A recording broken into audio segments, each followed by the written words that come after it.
Rehoboth New Life Assembly presents Voice of Victory.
யுத்தங்களை செய்கிறாரு.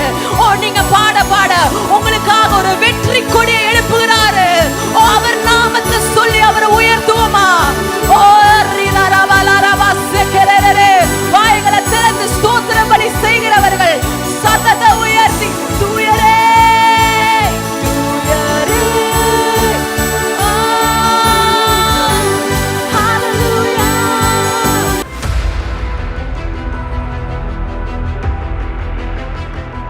சங்கீதம் 118 அதிகாரம் 14 வசனத்துல சொல்லப்பட்டிருக்குது, கர்த்தரே என் பெலனும் கர்த்தரே என் கீதமும் என் ரட்சிப்புமானவர். அந்த வசனம் என்ன சொல்லுது கேட்டீங்கன்னா, நான் வாயை திறந்தா கர்த்தரை பாடிக்கிட்டே இருக்கணும். ஆமென்.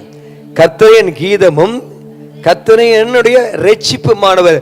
நம்ம கர்த்தரை துதிச்சுக்கிட்டே இருக்க நமக்கு ரட்சிப்பு. அந்த ரட்சிப்பு ஹெல்த் வைஸா இருக்கலாம், இல்ல குடும்பத்துல சமாதான வைஸா இருக்கலாம், படிப்பா இருக்கலாம், ஜாபா இருக்கலாம், ஃபைனான்ஸா இருக்கலாம், எது வேணா இருக்கட்டுங்க.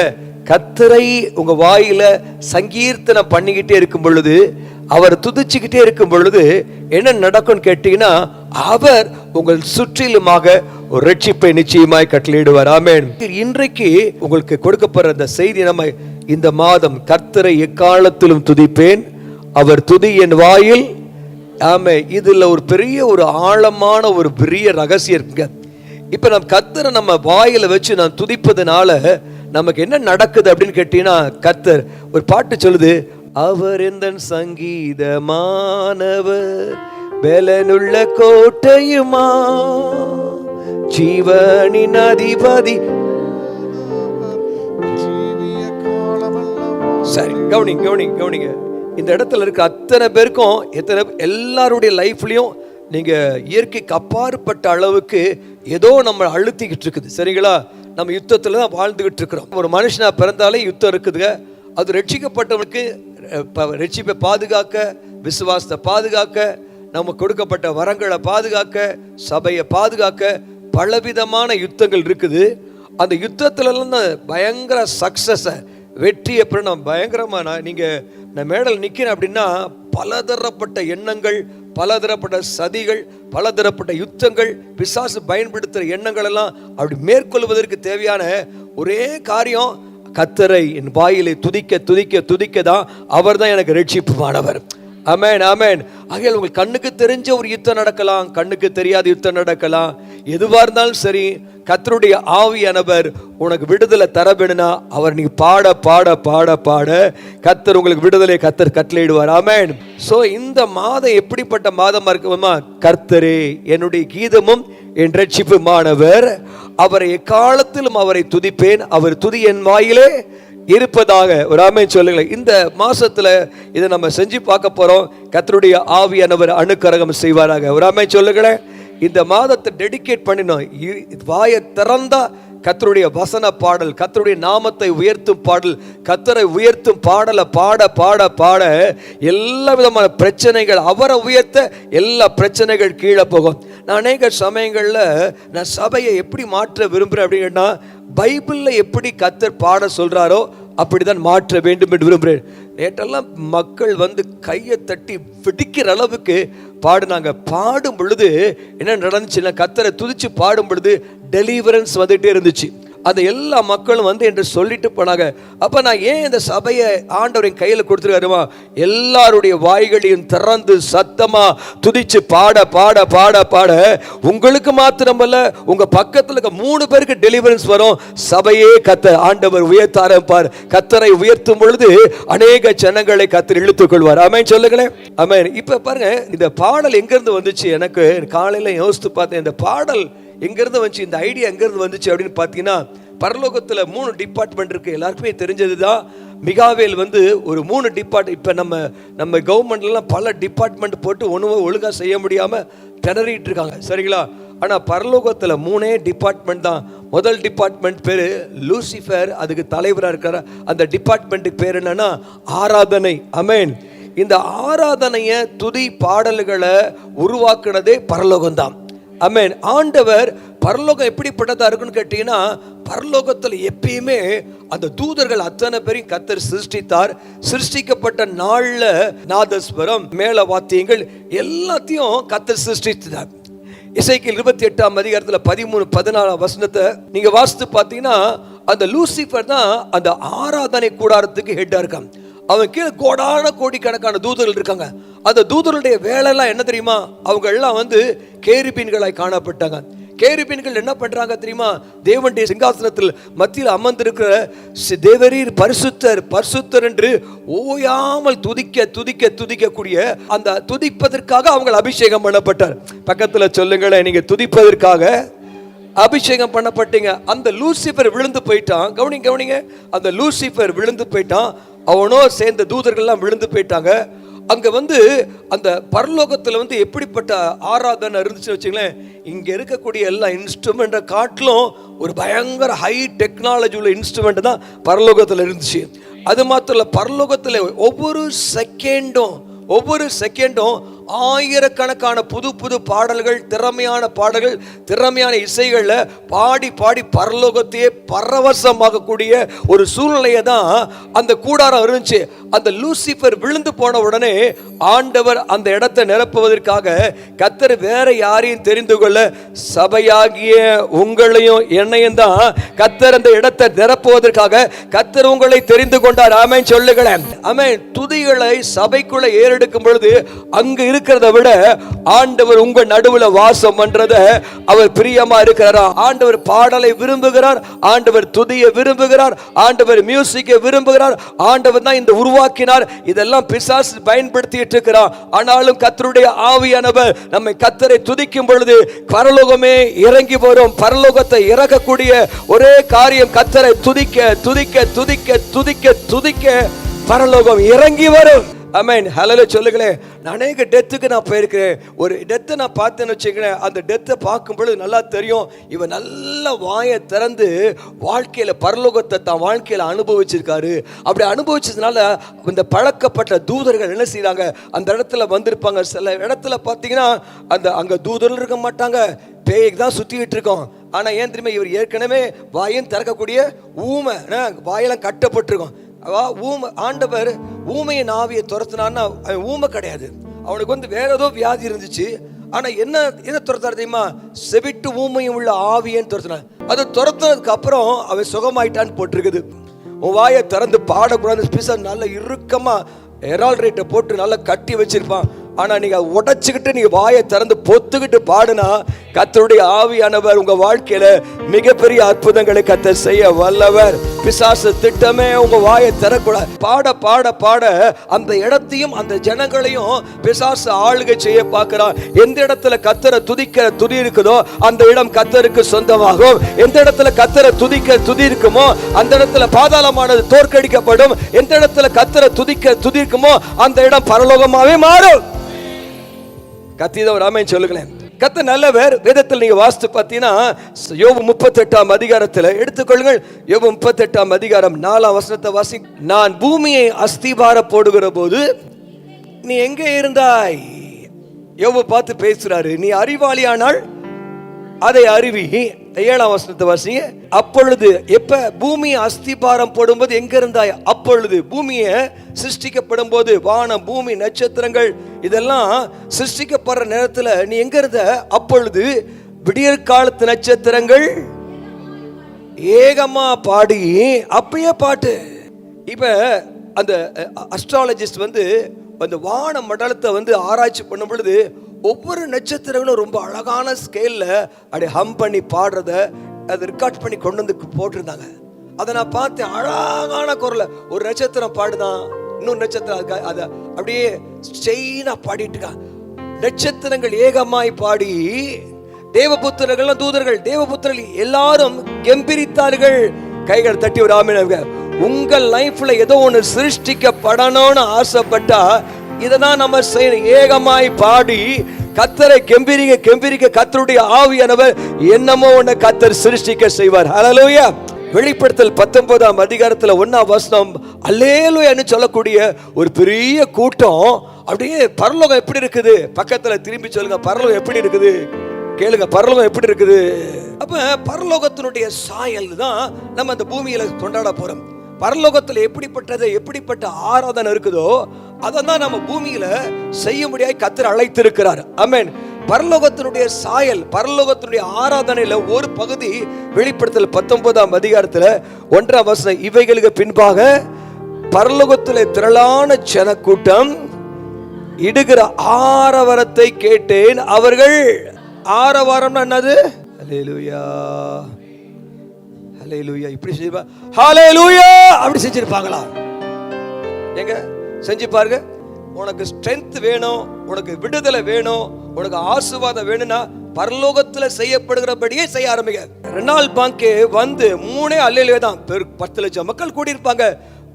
மேடைக்கு வந்த உடனே வேற எதையுமே பேச மாட்டான். இதான் திரளான கூட்டம் இடுகிற ஆரவாரத்தை கேட்டேன். அவர்கள் மேடைக்கு ஹல்லேலூயா. அவ்வளவுதான் முதல் சவுண்ட். இரண்டாவது ஹல்லேலூயா. இரண்டாவது மூணாவது சவுண்ட் ஹல்லேலூயா. அவ்வளவுதான். அத்தனை மந்திரவாதிகள் செய்வனைங்க எல்லாம் கட்டெல்லாம் உடைச்சு இமிடியட்டாவே மிராக்கல் நடக்க ஆரம்பிக்கும். நீங்களும் அதே போல ஒரு ஆரவாரம் விட்டா கர்த்தருடைய ஆவியானவர் பரலோகத்தை போல இந்த இடத்துல கர்த்தர் இதை துதிய கர்த்தர் துதிக்க வேண்டும். ஜனம் நீங்க தான். கமான் கமான் கமான் சத்தமா. ஆமென் ஆமென். அத பரலோகத்தினுடைய அந்த எத்தனை பேர் பரலோகத்தினுடைய அந்த சாயலை இந்த பூமியில நம்ம செய்ய ஆசைப்படுறீங்க? ஆமென். பரலோக ராஜ்யம் இறங்கி வருவதாக, பரலோக சித்தம் வருவதாக எத்தனை பேர் நம்புறீங்க? பரலோக சித்தம் என்பது அல்லேலூயா. அது பரலோகம் கிடையாது. பரலோகம் என்பது அல்லேலூயா. ஆமென் சொல்லுங்க. இந்த தான் கர்த்தர் இந்த பூமியில அந்த லூசிபர் விழுந்து போயிட்டான். அந்த லூசிபர் விழுந்து போன இந்த இடத்துல அதே ஒரு துதி ஆராதனையை கர்த்தர் நிரப்ப விரும்புகிறார். அந்த ஆராதனை நடக்கும் பொழுது பாதாளம் நடுங்கும், அஸ்திபாரங்கள் நடுங்கும், அற்புதம் நடக்கும். ஆண்டவர் உனக்கு ரட்சிப்பின் கீதமா இருக்கும் பொழுது ஒரு விடுதலை உண்டாகும், புது பலன் கிடைக்கும். ஒரு ரகசியம் சொல்றேன் பாருங்களேன். தாவீது அவனை பத்தி ஒரு அழகான ஒரு சாட்சி சொல்லப்பட்டிருக்குது. அவன் காட்டுக்குள்ள இருந்தான், வெயில் அவன் மேல பட்டுச்சு, அவன் வாழ்க்கையும் வித்தியாசமா இருந்துச்சு. ஆனா அது அவனை பத்தி மக்கள் சொல்லும் பொழுது அவன் சிவந்த மேனி, அழகான கண்களை உடையவன், அவன் சாமர்த்தியன், காரிய சமர்த்தன். அவனை பத்தி சொல்றது என்னென்னமோ அடிக்கிட்டு போகும்போது அவன் காரிய சமர்த்தன், அதுக்கப்புறம் அவன் ஞானம் உள்ளவன், புத்திமான், இப்படி ரொம்ப அடுக்கிறான். அவன் படிச்சானா? இல்ல. எதுக்குமே லாய்க்கு இல்லை அப்படின்னு ஊரே தள்ளிட்டான். குப்பைன்னு எதுக்கும் லாய்க்கலன்னு சொல்லி எல்லாமே தள்ளிட்டாங்க. ஆனா அவனை குறித்து சாட்சி அழகான சாட்சி. நான் தீர்க்க தரிசனமா சொல்றேன், நல்ல கர்த்தரை ஆராதிச்சா உங்களுடைய பாடியே வயசுல இன்னும் குறைஞ்சி கழுகு கொப்பான அப்படின்னா அது பெருமை கிடையாது, அது பைபிள். ஆமென். ஹல்லேலூயா சொல்லுங்களேன். உன் மாம்சம் வாலிப மாம்சத்தை போல திரும்பும் என்று சொல்லி ஆதாரங்கள் இருக்குது. நாகமான் அப்படி எழுந்த பொழுது அவன் மாம்சம் மாறுச்சு. உன் மாம்சம் கர்த்தரை வாஞ்சிக்கும் பொழுது சம்திங் நடக்கும். கத்திதான் ஒரு ஆமென் சொல்லுங்களேன். சத்தம் போடுறவர்கள் கர்த்தர் பாக்கியவான்கள், ஆரவாரம் பரலோகம் களிகூரும். மௌனமா இருக்கிறவர்கள் மௌனமாவே இருப்பார்களாக, துதிக்கிறவர்களை கர்த்தர் ஆசீர்வதிப்பாராக. நல்ல கரங்களை தட்டி ஆமென் சொல்லுங்களேன். பாருங்க, இந்த பாட்டை குறித்து நான் கடகடன்னு வேகமா நான் சொல்றேன். உபாகமம் 31ஆம் அதிகாரம் 19ஆம் வசனத்தை வாசிங்க. உபாகமம் 19ஆம் அதிகாரத்துல இந்த பாட்டு மோசே எழுதி கொடுக்குற பாட்டு. இந்த பாட்டு வானத்துக்கு பூமிக்கு சாட்சியா இருக்குமா?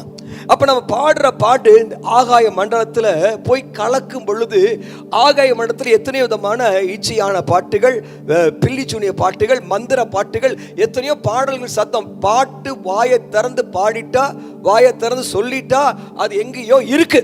சரிங்களா? நம்ம வாயை திறந்து பாடிட்டா அது எங்கேயோ இருக்குது.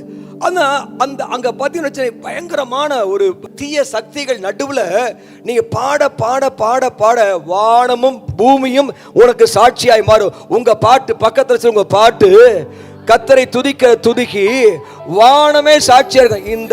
இந்த அம்மா குட் அம்மா, இந்த அம்மா குட் அம்மா இருக்கனால இந்த அம்மாவுக்கு வானத்தை பார்த்து சொல்லி, வானமே அந்த அம்மா பாட ஆரம்பிச்சு, வானத்தை திறந்து ஆசீர்வாதத்தை பொழிந்திரளு. நீங்க பாடுற பாட்டுக்கு வானம் கண்ண செய்யுமா, செவி கொடுக்குமா? நீங்க பாடுற பாட்டுக்கு பூமி செவி கொடுக்குமா? நீங்க பாடும்போது சாட்சி இருக்குமா? இந்த பாட்டு கவனிக்கிறீங்களா? இந்த பாட்டு கர்த்தர் வெளிப்படுத்தல் வரைக்கும். நீ வெளிப்படுத்தல் 15ஆம் அதிகாரத்துல 3ஆம் வசனத்தை வாசித்து பார்த்தா இது மோசேயின் பாட்டு. இங்க எழுதின பாட்டு பாத்தீங்களா? இங்க யாத்ராமத்துல உபாகமத்துல எழுதின பாட்டு. அந்த பாட்டு வெளிப்படுத்தல் வரைக்கும் இன்னும் எத்தனையோ ஆயிரக்கணக்கான வருஷம் கழிச்சு நடக்க போற அந்த புது உலகத்துல கூட அங்க கூட இந்த சேம் பாட்டு தொனிக்க போது. ஆகியால மோசேயின் பாட்டு, பாஸ்டர் பிராங்க்லினின் பாட்டு, அப்புறம் ராஜ் திலக் பாட்டு, எல்லார் பாட்டும் பரலோகம் வரைக்கும் சத்த விடும். ஆகியால் பாடல்கள் ஆண்டவர் பாடல்களை கர்த்தர் ஆண்டவர் தான் உருவாக்குறார். அதுக்கு தான் வாயை கொடுத்திருக்கிறார். ஹல்லேலூயா சொல்லுங்களேன். இந்த பாடல்களுக்கும் பரலோகத்துக்கும் சம்பந்தம் உண்டு. இந்த பாடல்களை பாடுவ தூதர்கள் இறங்குவதற்கு சம்பந்தம் உண்டு. விசுவாசிகள் கத்தி ஒரு ஆமென் சொல்லுங்களேன். ஹல்லேலூயா. இரண்டாவது காரியம், இந்த சங்கீதம் 71:23 நான் பாடும்போது என் உதடுகளும் நீ மீட்டு கொண்ட என் ஆத்மாவும். ஆமென் சொல்லுங்களேன். சத்தமா ஒரு ஆமென் சொல்லுங்களேன். நான் பாடும்போது சொல்லுங்க. பாடுறது பாடாம இருக்கிறது, பாடணுமா? பாடுறதும் பாடாம இருக்கிறதும் அது யாரை சார்ந்தது? பாடுறது பாடாம இருக்கு யாரை சார்ந்தது? நீங்க பாடுறா, இவங்க பாட விரும்புறாங்க, கையை தட்டி பாட விரும்புறாங்க. இவங்க வேலைக்கு போற இடத்துல பார்த்தா பாடிக்கிட்டே இருப்பாங்க. ஆமா, பாட்டு வந்துட்டு சில பேர் பாட விரும்புறாங்க. சில பேர் 1000 பாட்டு தெரிஞ்சாலும் வாயை திறக்காது. அது யாரை சார்ந்தது தெரியுமா? அது ஆண்டவரை சார்ந்தது இல்ல, அது தனிப்பட்ட மனுஷனை சார்ந்த. சிங்கத்தின் குகையில் இருக்க தானியேலை பாட வச்சு இடைவிடாமல் ஆராதிக்கிற தேவனுடைய தாசனே, சிங்கத்தின் குகையில கூட பாட அது தீர்மானம் எடுக்க வேண்டியது தானியேல் தான். எடுத்தா உனக்கு வெற்றி. ஹல்லேலூயா சொல்லுங்களேன். பாடலுடைய பிறப்பிட ரகசியம் பரலோகம். இதனுடைய ரகசியத்தை நம்ம கொஞ்சம் தான் நம்ம அனுபவிக்கிறோம். அது பெரிய ரகசியம். Okay right. ஆகையால நம்ம பாடும் பொழுது நம்முடைய ஆத்துமா, ஆமென், கண்ணுக்கு தெரியாம உள்ள கடக்கிற ஆத்துமா பலனடையும். உன் ஆத்துமா மகிழும், உன் ஆத்துமா வாழும். நீ ஆத்துமா வாழும் பொழுது வெளியில இருக்க எல்லாவற்றிலும் மாற்றம் வர ஆரம்பிக்கும். சக்சஸ் காரிய சித்தி கத்தர உன் கையில கொடுத்துற, உன் வாயில கொடுத்துற, உன் உதடல கொடுத்துற. திறக்கல வச்சுக்கவே ஒண்ணுமே பேய் ஒரு 1000 பேய் கட்டிடும். பாடுற வழியே ஒரு சிம்பிள் மெத்தட். நீ ஜெயிக்கிறதுக்கு, காரியத்தை வெற்றியா மாற்றுக்கு ஜெயிக்கிறதுக்கான சிம்பிள் மெத்தடே உன் வாயில வச்சிருக்கிறாரு. பழிகாரனையும் சாத்தானையும் அடக்கி போட பாலகர் வாயிலை துதி உண்டு பண்ணுவாராம். ஹல்லேலூயா சொல்லுங்களேன். அப்போ உனக்கு வாயில துதிக்கும் பொழுது உனக்கு ஒரு வெற்றி உண்டுன்னு சொல்லி பைபிள் தெரியும், சத்தியம் தெரியும். இந்த சத்தியம் தெரிஞ்சும் பேதைகள் மாதிரி முட்டாள்கள் பாட மாட்டாங்க. சொல்லுங்க முட்டாள்கள். நான் பைபிள் வசனம் இருக்கு சொல்றேன், அந்த வசனத்துல எடுத்து வச்சு. முட்டாள்கள், நீதிமான்கள் பாடி மகிழ்றாங்க, ஞானவான்கள் பாடி மகிழ்றாங்க. முட்டாள் பாடவே மாட்டான். பைபிள் சொல்லுது, எடுத்து நீங்க வாசித்து பாருங்க. எரேமியா 48 33. அந்த வசனம் என்ன சொல்லுது கேட்டீங்கன்னா, திராட்சை தோட்டத்துல வேலை செய்றவங்க பாடுவாங்க. திராட்சை தோட்டத்தில் வேலை செய்றவங்க பாடிக்கிட்டே இருப்பாங்க. அந்த பாடும் பொழுது அந்த தொழிற்சாலையில அட்மாஸ்பியர் மாறும், லாபம் உண்டாகும், ஜனங்கள் ஈர்க்கப்படுவாங்க. நப்தலி இன்பமான வசனங்களை பாடுகிறவன். ஆமென். அந்த கோத்திரத்து மேலேயே ஒரு ஆசீர்வாதத்தை கொடுத்தாரு. அந்த கோத்திரம் பாடுற கோத்திரம். ஹல்லேலூயா சொல்லுங்களேன். சபையில ஆண்டவர் பரலோகம் எப்படியோ அப்படிதான் பூலோகத்தை கர்த்தர் மாற்ற விரும்புகிறார். ஆமென். வாயை திறந்து பாட கர்த்தர் அழைத்திருக்கிறார். ஓகே ஆமென் சொல்லுங்க. அப்ப பாருங்க, நிறைய ஒவ்வொரு வேலை ஸ்தலத்துக்கு ஏற்ற மாதிரி பாடல் இருக்குது. ஆஸ்பத்திரிக்கு போனா என்ன போன வாரத்தில் நான் சோமலாம் இருந்தேன். என்னுடைய பெட்ல ஒரு பக்கம் அந்நிய பாஷை, இன்னொரு பக்கம் பெனிகனுடைய ஹீலிங் சாங் போட்டுக்கிட்டே இருந்தாங்க. அப்போ நம்ம அட்மாஸ்பியருக்கு ஏற்ற மாதிரி நம்ம போறோம். சோமலையா அந்த ஹீலிங் சாங்க ஓடிக்கிட்டு இருக்குது. அப்படி நம்முடைய அந்த சூழ்நிலைக்கு தகுந்த மாதிரி நம்ம பாடல்களை போட்டு அதோடு சேர்ந்து பாட ஆரம்பிக்கும் பொழுது ஆண்டவர் பாடலின் ரகசியம் உன் வாழ்க்கையவே மாத்திரும். சத்தமா ராமே சொல்ல. உங்க தேவைக்கு தகுந்தபடி நாமங்களை சொல்லி பாடுங்க. பாடல் ஏகப்பட்ட பாடல்களை அநேக ஏற்றிருக்காங்க. இன்னும் பாடல் வந்துகிட்டே இருக்குது. அந்த பாடல்கள் உங்கள் சூழ்நிலைக்கு தகுந்தபடி உங்க சிச்சுவேஷனை மாற்றுகிற பாடல்கள். ஹல்லேலூயா. யெகோவா ரஃபா, சுகம் தரும் தெய்வமே. யெகோவா ரஃபா, சுகம் தரும் தெய்வமே. மிராக்கிள் நடந்துரும். நான் சொல்றேன், எது நடக்குதோ இல்லையங்க, மருந்து வேலை செய்தோ இல்லையங்க, இந்த பாட்டு கட்டாயம் பரலோகத்துல உனக்காக என்னமோ டெலிவரன்ஸ் கொடுக்கும், வேலை செய்யும். ஹல்லேலூயா. அற்புதம் நடக்கும். பாருங்க, வாஸ்து பாருங்க. எபேசியர் 5ஆம் அதிகாரத்துல 15ஆம் வசனம். ஆனபடியால் நீங்க ஞானமற்றவர்களை போல் நடவாமல் ஞானமுள்ளவர்களாய் நடந்து கொள்ள, நாட்கள் பொல்லாதவர்களாய் ஆனதால் காலத்தை பிரயோஜனப்படுத்திக் கொள்ள, மதியற்றவர்களாய் இராமல் கர்த்தருடைய சித்தம் இன்னதென்று உணர்ந்து கொள்ள, துன்மார்க்கத்துக்கு எதுவான மதுவான வெறி கொல்லாமல் ஆவியிலே நிறைந்து சங்கீதங்களாலும் கீர்த்தனைகளாலும் ஞான பாட்டினாலும் ஒருவரை புத்து சொல்லிக்கொண்டு இருதயத்தில் கர்த்தரை பாடி அப்படியே பாடும் பொழுது அந்த வசனம் அப்படியே இந்த அதிகாரம் பார்க்கும்போது குடும்பத்தையே கட்டிதான். கணவன் மனைவி பிள்ளைங்க 22 வருஷம் மனைவிகளை பற்றி அப்புறம் குடும்பத்தை குறித்து எல்லாத்தையும் போட்டிருக்கு. சரிங்களா? இப்போ இந்த வசனத்தினுடைய என்ன முக்கியம் சொல்லுதுன்னா, நம்ம ஞானமற்றவளா நடக்காம இருக்கணும்னா நம்ம கர்த்தரை துதிக்கணும். ஆவியில நிறைந்து கர்த்தரை துதிக்கும் போது, ஆமென், ஆவியில நிறைந்து சங்கீதங்களாலும் கீர்த்தனைகளாலும் ஞான பாட்டினாலும் பாட பாட பாட பாட பாட உங்களுடைய புத்தி தெளியும். வசனத்தை பாட வாயை திறந்து பாட, கர்த்தரை எக்காலத்திலும் துதிப்பேன், அவர் துதி என் வாயிலே. உங்க ஞான பாட்டு உங்க குடும்பத்தை கட்டப்படுகிற பாட்டு. அடுத்தது பார்த்தீங்கன்னா, காலம் வேஸ்ட் ஆயிராது. சில பேர்லாம் என் டைம் அப்படியே பிசாசு உறிஞ்சி குடிப்பதே சில பேர் கொண்டு வந்துருப்பாங்க. பட் நம்ம நல்ல கர்த்தரை பாடி ஆயத்தப்பட்டுனா உன் காலத்தை பிரயோஜனப்படுத்திக் கொள்வேன். ஒரு ஆமென் சொல்லுங்களேன். அது மாத்திரமல்ல, ஆண்டவர் சொன்னார் கர்த்தருடைய சித்தம், ஆமென், என்ன செய்யணும் என்ன செய்யக்கூடாது, என்ன எப்படி யார்கிட்ட மூவ் பண்ணணும், இந்த காரியத்துக்கு யார்கிட்ட போய் பேசணும், கர்த்தருடைய சித்தத்தை உணர்ந்து கொள்ளத்தக்கதாக நீ பாட ஆரம்பிச்சினா தேவ சித்தத்தை ஆவியான உணர வைப்பார். அல்ல சொல்லுங்களேன்.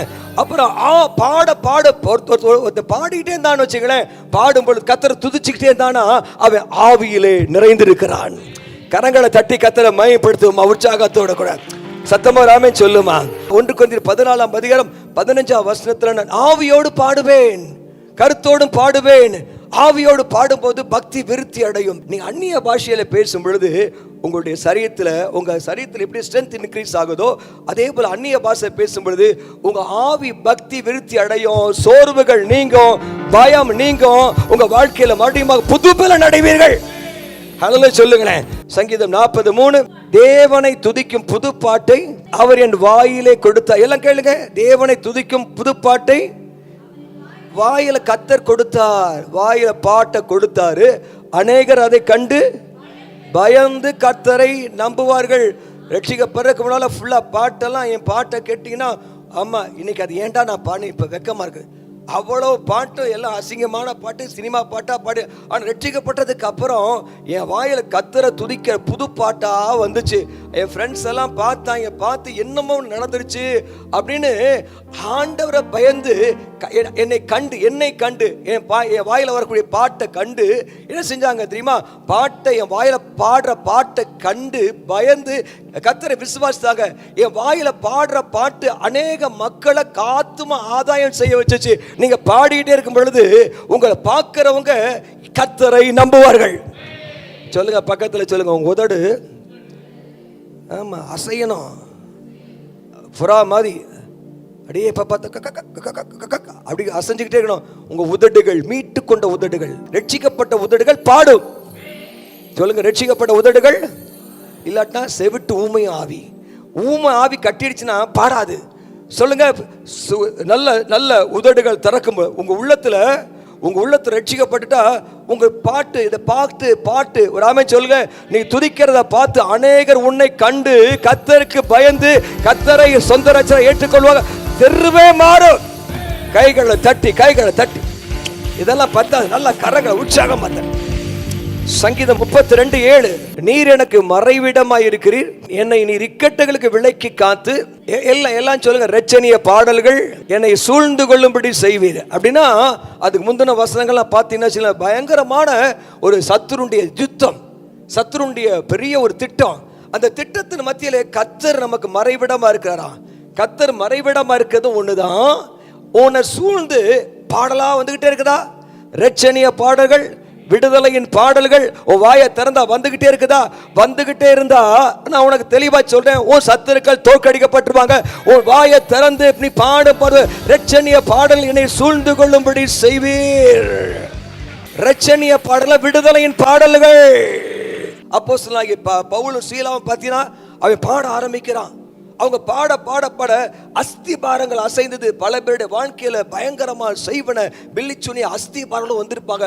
நான் பாட ஆரம்பிப்பேன், மியூசிஷியனுக்கு தெரியாது நான் ஏன் பாடணும். பாட ஆரம்பிக்கும் பொழுது சில மியூசிஷியன் பாடிட்டு இருக்கும்போது சில மியூசிஷியன் போட்டால் நல்லா இருக்கும், போட்ட உடனே எனக்கு டெலிவரன்ஸ் வந்துடும்.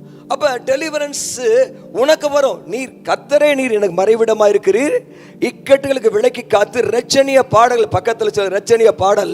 ஆமென் சொல்லுங்களேன், சொல்லுங்க. பாடல்கள் நீ பாடிக்கிட்டே இருந்தா உனக்கு ஏதோ ஒரு விடுதலை உண்டு. அல்ல சொல்லுங்களேன், கவலையப்படாதீங்க, பாட்டை பாடுங்க, துதிக்காருங்க. எக்காலத்திலும் கர்த்தரை துதிக்க துதி உன் வாயில் இருப்பதாக தேவ தூதர்கள் இறங்கி வருவாங்க. உன்னை தூதர்கள் பாளையம் இறங்கி உன்னை விடுவிப்பார்கள். சத்தம் ஆமென் சொல்லுங்களேன். சங்கீதம் 149 1ஆம் வசனத்தை வாசிங்க. அல்லேலூயா. கர்த்தருக்கு திறமையா பாடுங்க. சொல்லுங்க, திறமையான பாட்டை பாடுங்க. பாடும் பொழுது 7ஆம் வசனத்தில் அவருடைய ராஜாக்களையும் சங்கிலிகளாலும் அவருடைய மேன்மக்களை இரும்பு விலங்களால் கட்ட. உன் வாயில கர்த்தரை துதிக்க திறமையான பாட்டு இருந்துச்சுன்னா உன் வாயில நீ பாடதான் போற, எவனையோ கட்டிடுவ. ஆமென் ஹல்லேலூயா சொல்லுங்களேன்.